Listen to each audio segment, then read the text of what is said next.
Beautiful moments can be found anywhere. From the places we rest, to the places we play, and even in places where beauty is not a given. This is a common theme that is often found during adventures in Indonesia, where beauty is found in the most unexpected places with the most unexpected people. Where moments of absolute pain become sources of great respect and hindsight. All of these moments exist in this week's episode, an episode where we visit Lampung with a very firm itinerary, but one which developed into a once-in-a-lifetime, eye-opening experience. See the beauty only on See Indonesia.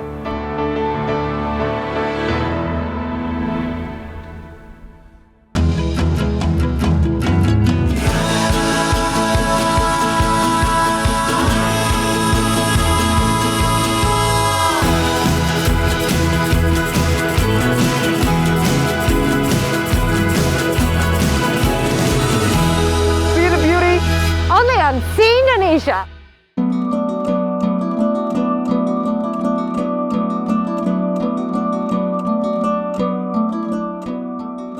This is Lampung. Located on the southernmost tip on the island of Sumatra, this 35,000 square kilometer province is home to 7.6 million people and about 180 wild elephants.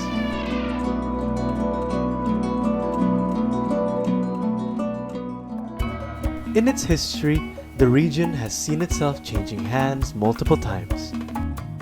From the Sriwijaya Empire up to the 11th century, to the Banten Sultanate in the 16th and 17th centuries, the Dutch colonial powers in the 18th century.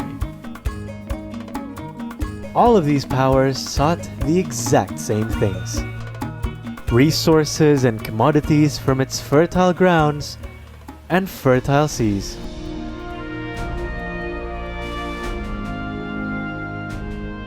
And to say they were successful would be an understatement.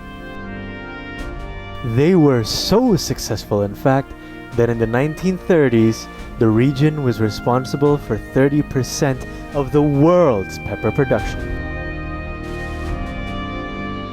This legacy continues today, with agriculture, forestry, and fishery making up 20% of the province's gross regional domestic product. And yet, hidden between the fields, the forests, and the fishing villages are natural beauties awaiting to be seen. Communities in southern Lampung have long known of the natural beauty of their surroundings, particularly on the islands and in the water. For much of this time, they have sought to present this beauty to those outside of their own sphere. And so, ordinary people have invested much of their own capital, from infrastructure to guides to overnight stays and transport to facilitate tourism in this area. The result of all of this? An entire tourist ecosystem owned and operated by the local community. From the homestays owned by families, to the island hopping boats owned by fishermen that provide the only source of access into this hidden paradise. We're gonna be taking one of the local fishermen's boats. They very kindly provided it to us, so hopefully we'll use it for a very good amount of time. Mas, sorry, yang mana ya mas ya kapalnya? Yang ujung situ? Ujung sebelah kiri? Siap. Nice. Yang ini ya mas Tommy? Siap.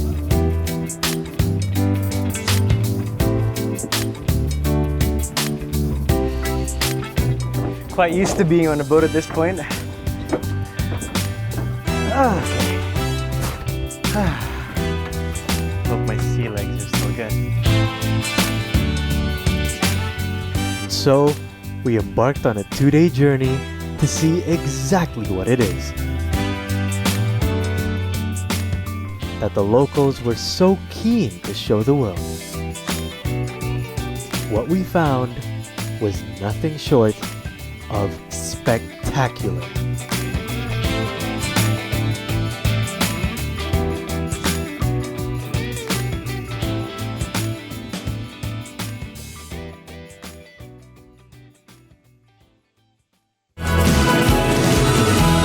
See the beauty? Only on Sea Indonesia.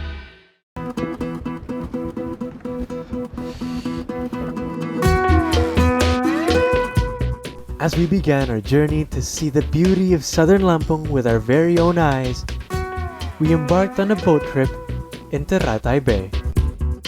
Our journey over water had the backdrop of 1,000 mountains, each covered in layers of grass and groves of trees. The waters were calm, its light waves and surface shimmer making for a relaxing boat ride. And yet, it seemed, no matter where we went, we could never be alone. Everywhere you look, this bay is just not completely littered, but there are fishermen around, and they're using this traditional method of using nets to catch their fish. Pak! Pak! Banyak Pak penangkapannya? Banyak nggak Pak penangkapannya? Oh nyangkut? Oh. It appears they have their net stuck on a coral reef at the moment, so they're trying to get it out of it so they can actually use it to actually catch some fish.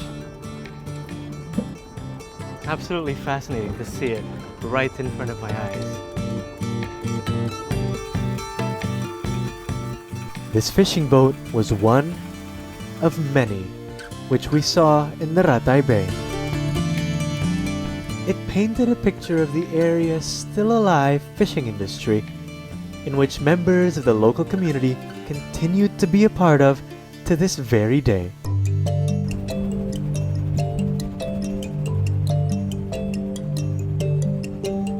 With the changing of the times, however, the landscape has seen itself adapting new functions.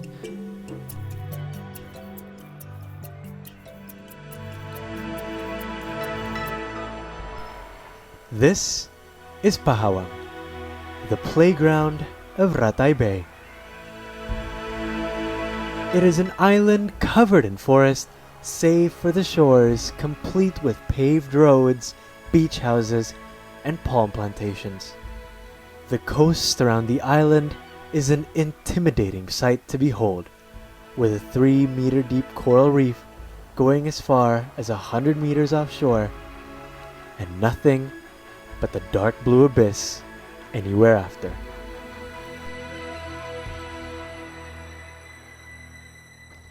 Thankfully, they've created this little platform just in front of Pahawang Island so that we can have quite an easy access into the coral reefs themselves.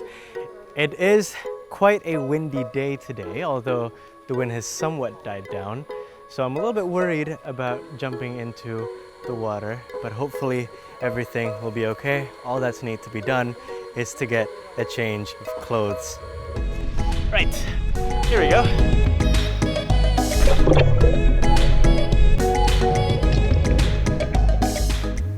As with many other healthy coral reefs, this one was teeming with life. But it was spread so far and wide. If someone had the time to swim around the island, they would see exactly what I did. A living, breathing coral reef. But one with a cliff that appeared to drop to no end. A scary swim indeed.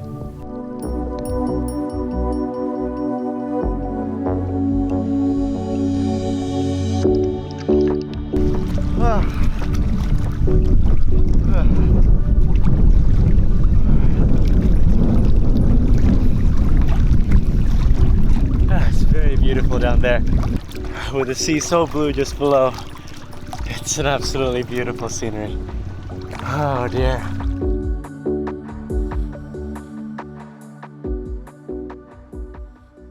Greater Pahawang, as it turned out, was not only known for its underwater cliff-edge coral reef.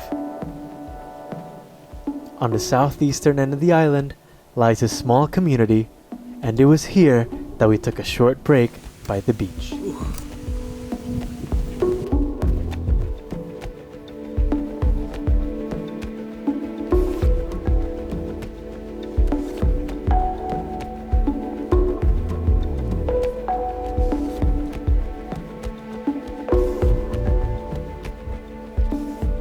Surrounded by the sight of a sprawling tropical archipelago, hues of blue dominating the sea and the sky with thick layers of green on the horizon.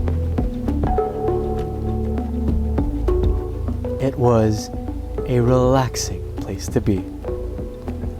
The waves gently crashing against the rocks and the sand, and the wind gusting, making for choppy seas, and turning this island into our temporary confinement.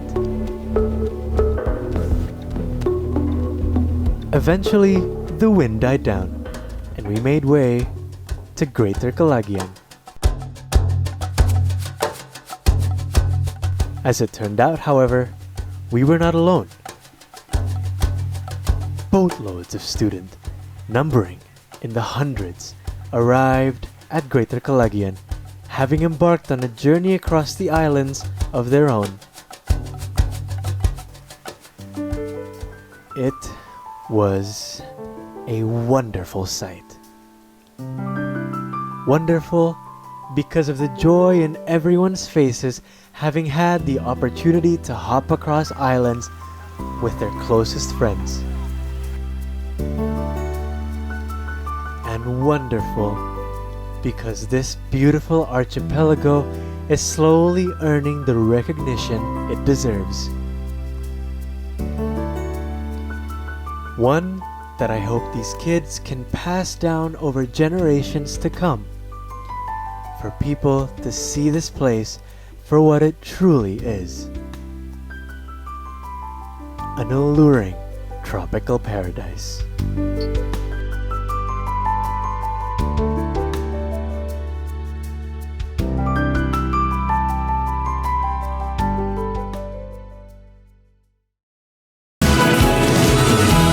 See the beauty? Only on See Indonesia.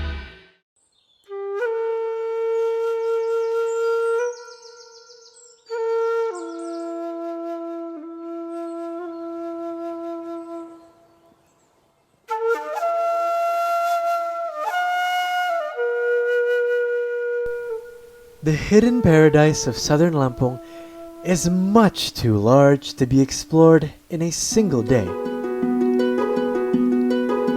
And so, we spent the night in a family-owned homestay in a fishing village named Kiluan.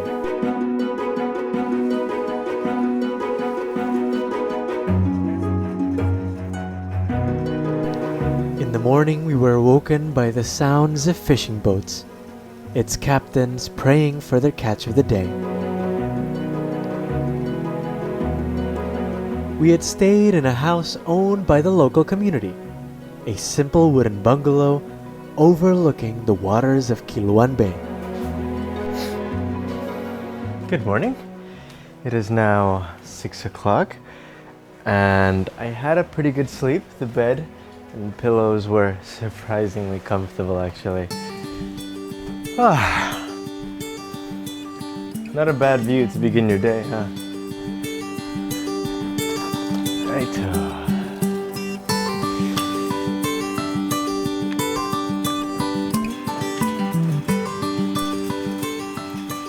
With a population of less than 1,400 people, Kiluan is a very small village indeed.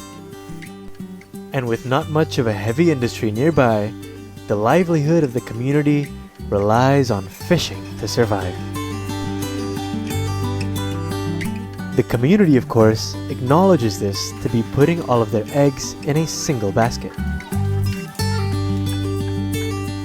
And so, they are aiming to diversify, turning the small fishing village into a new tourist destination. A destination which they were very keen on showing us a glimpse of.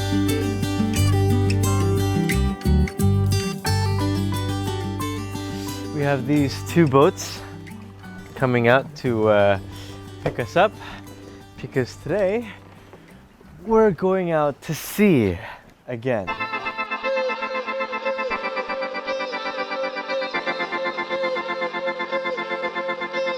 The reason for this is because the fishermen often see glimpses of underwater angels leaping to the skies. Dolphins, a sight of which, according to the locals, is a sign of good harvest. We entered their boats, cautiously optimistic of our prospects. But as soon as we entered open waters, our hope had all but disappeared.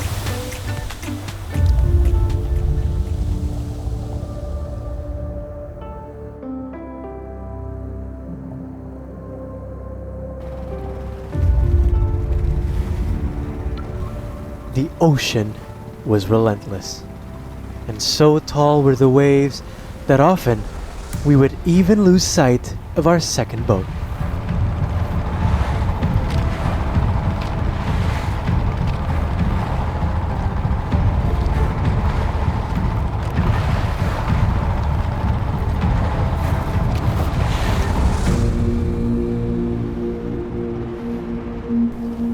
And for an hour we searched and searched and searched for any signs of dolphins. Not just to see them in real life, but also as a symbol of good harvest for the fishermen.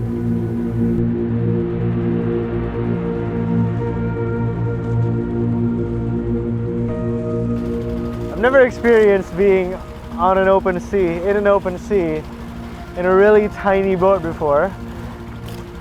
So I think, for experience points, I'd say this is a good 7 out of 10 for something new.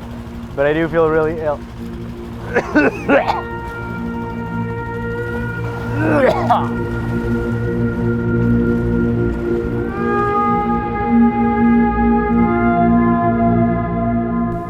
Eventually, we had to give in. And so, with the crew completely battered, we returned to Kiluan, feeling reflective about our journey, but gaining a deep sense of respect for something else.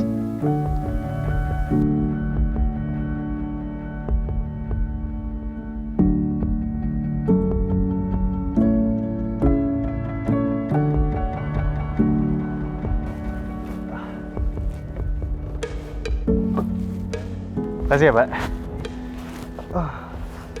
Well, we couldn't find any dolphins, but can't really control the sea, so it is what it is.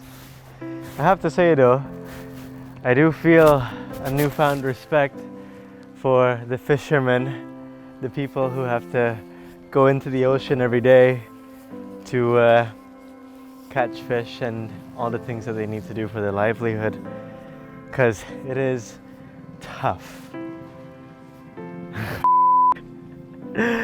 All right. Wow. Makasih ya, Pak.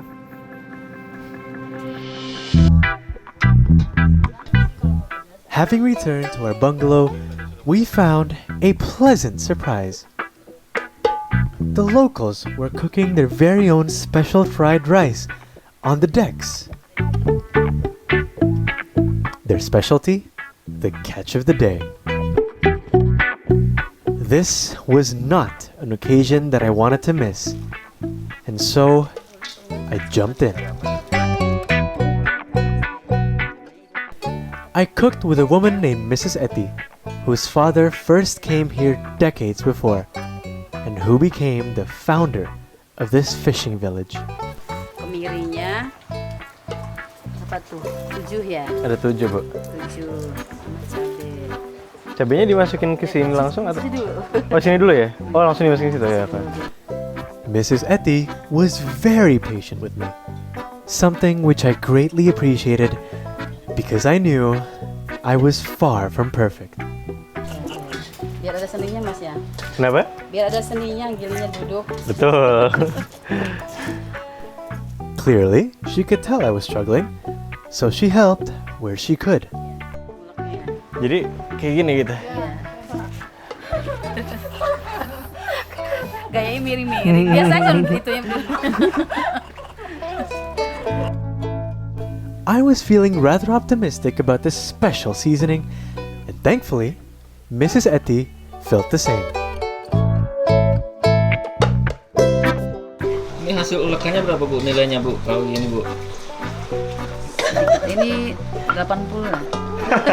Lumayan, Bu ya. Tapi sebentar lagi 100 tuh. Udah mulai lembut. Masih lulus. Masih lulus.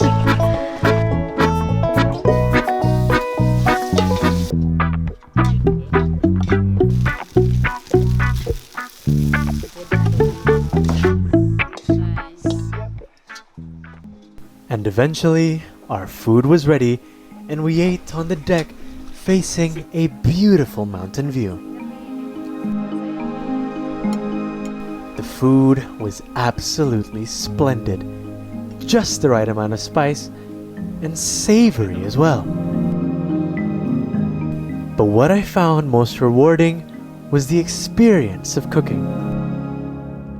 The laughs I shared with Mrs. Etty, the conversations we had in between, and getting to know a person whose life was a complete 180 from my own.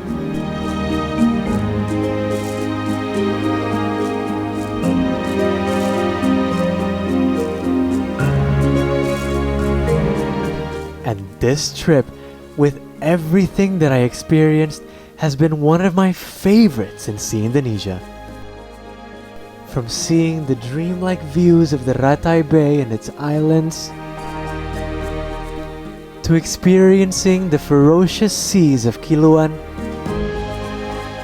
but most of all, what I absolutely loved more than anything during this trip was the opportunity to speak with people I would have never met otherwise, and to see for myself the colorful personalities of the many kinds of people in Indonesia.